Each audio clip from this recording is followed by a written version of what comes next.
Hi గారు, welcome to our channel. ప్రస్తుతం మనతో పాటు దామ బాలాజీ గారు సీనియర్ జర్నలిస్ట్ ఉన్నారు. వాటితో ఒకసారి మాట్లాడదాం. సార్ నమస్కారం. సార్ నమస్తే సార్, భారత్ పాక్ యుద్ధానికి మొత్తం కూడా సన్నిద్ధం అయిపోయిందని చెప్పేసి చెప్తున్నారు సార్. భారతదేశంలో కూడా మొత్తం ప్రిపేర్ అయిపోయాయి. సో 1971 తర్వాత ఫస్ట్ టైం భారతదేశంలో సివిలియన్ డ్రిల్ చేస్తున్నారు. ఇది చాలా కాలం తర్వాత చేయడం చూస్తున్నాం. సో ఇది యుద్ధానికి ఒక సంకేతం కూడా భావిస్తున్నారు సార్. అసలు సివిలియన్ డ్రిల్ అంటే ఏంటి, ఏం చేస్తారు, అలాగే ఇప్పుడు ఒకవేళ భారత్ పాక్ మధ్య యుద్ధం వస్తే సివిలియన్స్ పరిస్థితి ఏంటి, అంటే వాళ్ళకు ఎదురయ్యే సమస్యలు ఏంటి, ఎలా జాగ్రత్త పడాలి సార్? దాన్ని చెప్పే ముందు నేను కొద్దిగా వేరే విషయం చెప్పాలి. అదేంటంటే ఇండియా యుద్ధానికైతే రెడీ అయిపోయింది. ఎలాంటి యుద్ధం చేయబోతుంది అనేది మనం గెస్ చేస్తున్నాము. ఎలాంటి యుద్ధం చేయబోతుందంటే, మనకి ఇంతకుముందు సుందర్జీత్ డాక్ట్రిన్ అని ఉండేది. సుందర్జీత్ డాక్ట్రిన్ అంటే లార్జ్ స్కేల్లో ఆపరేషన్స్ మొదలుపెట్టి యుద్ధం చేయడం అనేది సుందర్జీత్ డాక్ట్రిన్. 2000 సంవత్సరానికి ముందు ఈ సిద్ధాంతం ఉండేది మన మిలిటరీకి సంబంధించి. అంటే లార్జ్ స్కేల్ షిప్పులు కావచ్చు, లార్జ్ స్కేల్ ఇన్ఫాంట్రీ కావచ్చు, లార్జ్ స్కేల్ ఎయిర్ ఫోర్స్ కావచ్చు, దింపి స్లోగా స్టడీగా యుద్ధం చేయడం అనేది ఉండేది. 71లో కానీ, 65లో కానీ, 47, 48లో కానీ పాకిస్తాన్తో వచ్చిన యుద్ధాల్లో మనం అదే ఉంది. ఈవెన్ కార్గిల్ యుద్ధంలో కూడా ఆ టాక్టిక్సే మనం పాల్గొన్నాం. అయితే దీంట్లో చాలా సమస్యలు వస్తున్నాయని గుర్తించారు. ఎందుకంటే మనం ఈ స్లోగా ఆర్గనైజ్ అయ్యే లోపల పాకిస్తాన్ కూడా రెడీగా అయిపోతూ ఉంది.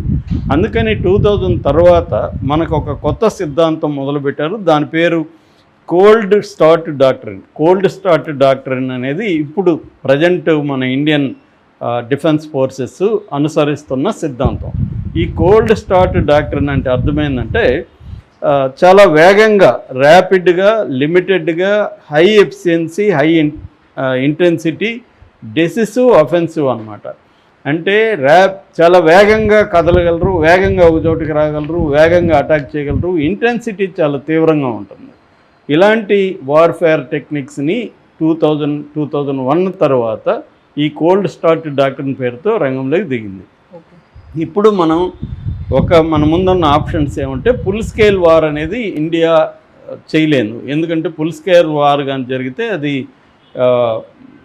ఇంటర్నేషనల్ ఫోర్సెస్ కూడా ఇన్వాల్వ్ అయిపోతాయి. చైనా పాకిస్తాన్ వైపు వస్తుంది, టర్కీ వస్తుంది, ఇరాన్ రెడీగా ఉంది.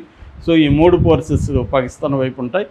మన వైపు రష్యా వచ్చే అవకాశం ఉంది. అమెరికా లాంటి దేశాలు యాక్టివ్గా రావు. ఇరు దేశాలకు ఆయుధాలు అమ్మే ఇజ్రాయెల్ కానీ, అమెరికా కానీ, వీళ్ళు ఇరు దేశాలకు కూడా, ఇజ్రాయెల్కి కూడా అమ్ముతుంది, అమెరికా ఇజ్రాయెల్ కూడా పాకిస్తాన్కి అమ్ముతాయి. సో ఏదేమైనా చైనా బలంగా పాకిస్తాన్ వైపు నిలబడే అవకాశం ఉంది. అందువల్ల అదొకటి. రెండవది, న్యూక్లియర్ వెపన్స్ పాకిస్తాన్ దగ్గర కూడా న్యూక్లియర్ హెడ్స్ ఒక 170 వరకు ఉన్నాయి. కాబట్టి న్యూక్లియర్ హెడ్స్ ఫస్ట్ పాకిస్తాన్ ఉపయోగించే అవకాశం ఉంది. కాబట్టి మనకు డ్యామేజ్ అవకాశం ఉంది. సో రెండవది ఏంటంటే, మన ఎకనామీ కానీ, జియో పాలిటిక్స్ కానీ, మన ఆర్థిక వ్యవస్థ, మన ప్రజల జీవన వ్యవహారాలు అస్తవ్యస్తం అయ్యే అవకాశం అయితే ఉంది. అందుకని ఫుల్ ఫ్లెడ్జ్డ్ వార్కి అయితే ఇప్పుడు వెళ్ళే అవకాశం లేదు. అందుకని ఇప్పుడు ఏం చేయాలి, లిమిటెడ్ వార్ఫేర్ అంటారు. లిమిటెడ్ వార్ఫేర్ అంటే టార్గెటెడ్ వార్ఫేర్. ఎక్కడో మనం ఇప్పుడు ఈ జైషే మహమ్మద్ వాళ్ళ ఆర్గనైజేషన్ వాళ్ళు కానీ, ఎల్ఈటి లష్కరే తోయిబా ఆర్గనైజేషన్లు కానీ, ఈ టెర్రరిస్టులని ఎక్కడున్నారో వాళ్ళని మాత్రం అటాక్ చేసి వాళ్ళని చంపేసి వచ్చాడు. వాళ్ళు ఎక్కడున్నా పర్వాలేదు. సో వాళ్ళు మిలిటరీ స్థావరాలు ఉన్నా ఎక్కడున్నా దాని మీద మాత్రమే అటాక్ చేయడం. అది ఖచ్చితంగా మన దగ్గర ఇన్ఫర్మేషన్ ఉండాలి, శాటిలైట్ హెల్ప్ కావాలి మనకు, ఇవన్నీ చూసుకొని చేయాలి. సో అది ఇప్పుడు మన కోల్డ్ స్టార్ట్ డాక్ట్రిన్ అనే థియరీని మనం ఫాలో కాబోతున్నాం. సో దీనికోసం ఏమైందంటే, ఇప్పుడు ఒకవేళ మనం అది చేస్తే పాకిస్తాను అదే పద్ధతిలో రిటాలియేట్ చేయకపోవచ్చు. పాకిస్తాన్ మన సివిలియన్స్ దీని మీద కూడా దాడి చేసే అవకాశం ఉంది. దానివల్ల ఎందుకన్నా మంచిదని ఏం చేస్తున్నారంటే, రేపు అన్ని రాష్ట్రాలకి అలర్ట్ చేశారు. ఎప్పుడైనా కూడా వార్ఫేర్లో 2 రకాలు ఉంటాయి. ఒకటి డిఫెన్స్ ఫోర్సెస్, అంటే మన ఆర్మ్డ్ ఫోర్సెస్ అటాక్ చేయడం.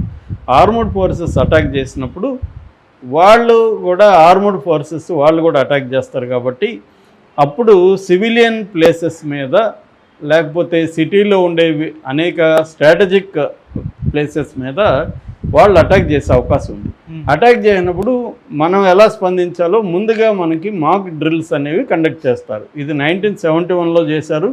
తర్వాత ఎప్పుడూ చేయలేదు. మళ్ళీ మనకి 1991లో కార్గిల్ యుద్ధం వచ్చినా కూడా చేయలేదు అన్నమాట. ఫస్ట్ టైం చేస్తున్నారంటే క్లియర్గా కొంత కార్గిల్ కంటే పెద్ద యుద్ధమే రాబోతుంది, ఖచ్చితంగా మన సివిలియన్ పాపులేషన్ కూడా అఫెక్ట్ అవ్వబోతుందని నమ్ముతుంది. కాబట్టి మన సెంట్రల్ గవర్నమెంట్ రాష్ట్రాలకి ఈ విషయం చెప్పింది.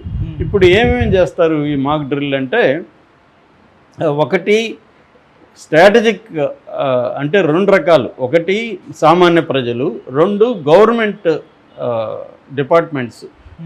డిపార్ట్మెంట్స్ని అలర్ట్ చేయాలి. అంటే ఇప్పుడు వార్ అనేది ఎలా ఉంటుంది, ఫర్ ఎగ్జాంపుల్ రేపు యుద్ధం వస్తే మన గవర్నమెంట్స్ అంతా ఏం చేస్తాయంటే పవర్ కట్స్, నైట్ అంతా అసలు పవరే ఉండదు.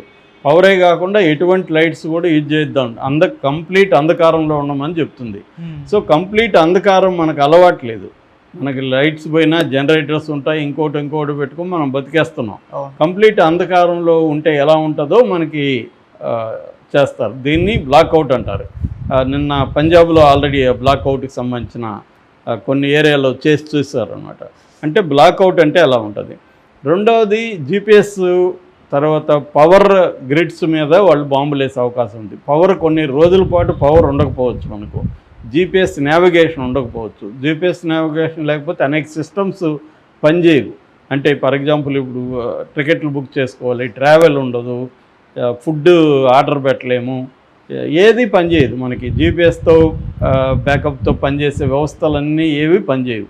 అంటే ఒక రకంగా ప్రిమిటివ్గా లైఫ్ వెళ్ళిపోతుంది. అప్పుడు మనం రెడీగా ఉండాలి, దానికి కూడా మనం సిద్ధమై ఉండాలి. అంటే మెంటల్గా సాధారణ సివిలియన్స్ ప్రజల్ని అలర్ట్ చేస్తుంది అన్నమాట గవర్నమెంట్. అందుకని రేపు ఆ డ్రిల్ చేయబోతున్నారు. మూడవది, డిపార్ట్మెంట్స్ మధ్య ఒక సమన్వయం ఉండాలి. ఇక్కడ సివిలియన్ పోలీస్ ఉంటారు, మన సివిలియన్ అడ్మినిస్ట్రేషన్ ఉంటుంది, బ్యూరోక్రసీ ఉంటుంది, రవాణా డిపార్ట్మెంట్లు, రెవెన్యూ డిపార్ట్మెంట్లు, ఇట్లా రకరకాల డిపార్ట్మెంట్స్ మధ్య కోఆర్డినేటెడ్ కమిటీస్ ఏర్పాటు చేసి కోఆర్డినేషన్ ఉండాలి. అట్లాగే కమ్యూనికేషన్ సిస్టమ్స్ కూడా రేపు ఫెయిల్ అవుతాయి. ఎందుకంటే వాళ్ళు బాంబు దాడుల వల్ల కమ్యూనికేషన్ సిస్టమ్స్ ఫెయిల్ అయినప్పుడు ఆల్టర్నేటివ్గా ఎలా కమ్యూనికేట్ చేయాలి. ఫర్ ఎగ్జాంపుల్ ఇప్పుడు కార్లు, బైకులు ఇవి వాడలేనప్పుడు గుర్రాలు వాడడం, ఒక చోట నుంచి ఇంకో చోటకి మనుషులు వేగంగా వెళ్ళి ఎలా చెప్పాలి, ఇదంతా కూడా అంటే ఈ టెక్నాలజీ అంతా లేకముందు మనుషులు ఎలా బతికారో అలా బతకడానికి, దాన్ని ఎఫిషియెంట్గా వాడడానికి కావాలి మనకు. వారు వస్తే మన వాళ్ళు ఇప్పుడు చాలామంది పాకిస్తాన్ని నాశనం చేసేయండి, యుద్ధం చంపేయండి అని పెడుతున్నారు. అది ఉద్రబాబు అని అంటే మనల్ని పాకిస్తాను లవర్స్ ఆఫ్ పాకిస్తాన్ అని మన లాంటి వాళ్ళని ఎద్దేవి చేస్తున్నారు. కానీ యుద్ధం వస్తే ఎలా ఉంటుంది అనేది వీళ్ళకి ఎవరికి అర్థం కావట్లేదు. ఎందుకంటే ఒక చోట యుద్ధం వస్తే మొత్తం దేశం అంతా కూడా అల్లకల్లోలం అయిపోతుంది. రైల్వేలు పనిచేయవు, బస్సులు తిరగవు, ఇంటర్నెట్ పనిచేయదు, జీపీఎస్ వ్యవస్థలు పనిచేయవు, పవర్ ఉండదు. దానివల్ల ఏమవుతుంది, సరుకుల రవాణా ఉండదు, సరుకుల రవాణా సప్లై ఉండదు. డబ్బున్నోళ్ళు ముందుగానే 6 నెలలకు 1 year కొనిపెట్టుకుంటారు. మిగతా వాళ్ళకి డబ్బులు కూడా క్యాష్ నీకు అర్జెంటుగా కావాలంటే దొరకదు, ఏటీఎంలు పనిచేయవు, బ్యాంకులు మూసేయచ్చు. సో ఇలాగా మనం ఊహించని స్థాయిలో జీవితం అస్తవ్యస్తం అయిపోయే అవకాశం ఉంది. అందుకని మెంటల్గా ప్రిపేర్ అవ్వడానికి ఈ డ్రిల్ చేస్తారు. మూడవది క్యామోఫ్లేజింగ్ అంటారు. క్యామోఫ్లేజింగ్ అంటే మన వ్యవస్థలని, ఇప్పుడు ఫర్ ఎగ్జాంపుల్ చార్మినార్ ఉంది, చార్మినార్ని కంప్లీట్గా దేనితైనా కప్పేయడం. అట్లాగే మన డిఫెన్స్ సిస్టమ్స్ ఉన్నాయి, మన ఇక్కడ ఆర్డినెన్స్ ఫ్యాక్టరీస్ ఉన్నాయి హైదరాబాద్లో, తర్వాత ఎలక్ట్రికల్ గ్రిడ్స్ ఉంటాయి. వీటినన్నిటిని కూడా కప్పేయాలి, ఎక్కడ ఏముందో తెలియకూడదు వాళ్ళు అటాక్ చేయాలనుకుంటే. సో ఇది అంటే రేపొద్దున్న శాటిలైట్ వ్యవస్థల ద్వారా ఇవాళ 71లో అంటే ఇటువంటి పనిచేస్తే కానీ ఇవాళ ఎంత పనిచేస్తాయి కూడా డౌట్. ఎందుకంటే శాటిలైటు థర్మల్, నైట్ కూడా థర్మల్ దీంట్లో టెక్నాలజీస్తో కనిపెట్టే వచ్చినాక మన క్యామోఫ్లేజ్ టెక్నిక్స్ కూడా ఎంతవరకు పనిచేస్తాయి అనేది ఇప్పుడు డౌటే. కానీ మ్యాక్సిమం అయితే చర్యలు తీసుకోవాలి. సో సివిలియన్ పాపులేషన్ అలర్ట్ చేయడం, గవర్నమెంట్కి సంబంధించిన వివిధ వ్యవస్థల్ని రెడీ చేయడం, క్యామోఫ్లేజింగ్ టెక్నిక్స్ వాడడం, ఇది ప్రధానంగా రేపు డ్రిల్ చేయబోతున్నారు. సో ఈ డ్రిల్లో నుంచి జనాలంతా మెంటల్గా ప్రిపేర్ చేస్తారు. సో ఒక్కసారిగా యుద్ధం వస్తే మనకి నేను చెప్పిన లైఫ్ అంతా అస్తవ్యస్తం అయిపోతుంది. చాలామంది గ్రీడీ ఫెలోస్ తయారవుతారు, సరుకులంతా డంప్ చేసేస్తారు బ్లాక్లో.